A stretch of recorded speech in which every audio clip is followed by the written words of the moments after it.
Islamabad high court ने बानी PTI की शेड्यूल के मुताबिक जुमेरात को पार्टी रहनुमाओं से मुलाकात न करवाने के खिलाफ दरख्वास्त पर फैसला महफूज कर लिया है।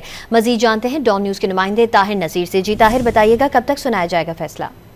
जी देखिए, बानी पीटीआई की शेड्यूल के मुताबिक जुमेरात को पार्टी रहनुमाओं से मुलाकात करवाने के खिलाफ दरखास्त पर फैसला तो महफूज है, जो आज किसी भी वक्त सुनाया जा सकता है। बानी पीटीआई की दरखास्त पर जस्टिस राजा इनाम अमीन मिनहास ने समाअत की। जब दौरान समाअत बानी पीटीआई के वकील फैसल चौधरी अदालत में पेश हुए, उन्होंने मौका बताया कि चीफ जस्टिस और जस्टिस सरदार एजाज इसहाक ने जेल मुलाकात से मुतालिक हुक्मनामा पास किया था।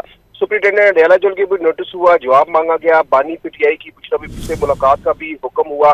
मार्च 2024 को हमारा अडयाला जेल हुकाम से तय हुआ था कि मंगल को फैमिली और फुकरा और जुमेरात को दोस्तों की मुलाकात होगी। दौरान समाअत अदालत ने रिमार्क दी कि जो सजा है इसमें एक हुक्म है, रजिस्ट्रार ऑफिस का एतराज भी है।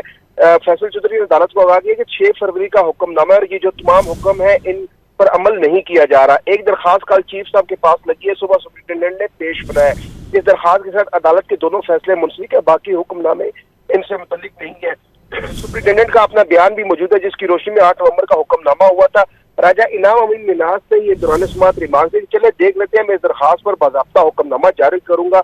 अदालत ने दलाइल सुनने के बाद जेल मुलाकात से मुतालिक दरखास्त पर फैसला महफूज कर लिया, जो आज किसी भी वक्त सुनाए जाने का इम्कान है। जी, इस्लामाबाद हाई कोर्ट ने बानी पीटीआई के शेड्यूल के मुताबिक जुमेरात को पार्टी रहनुमाओं से मुलाकात न करवाने के खिलाफ दरखास्त पर फैसला महफूज कर लिया है।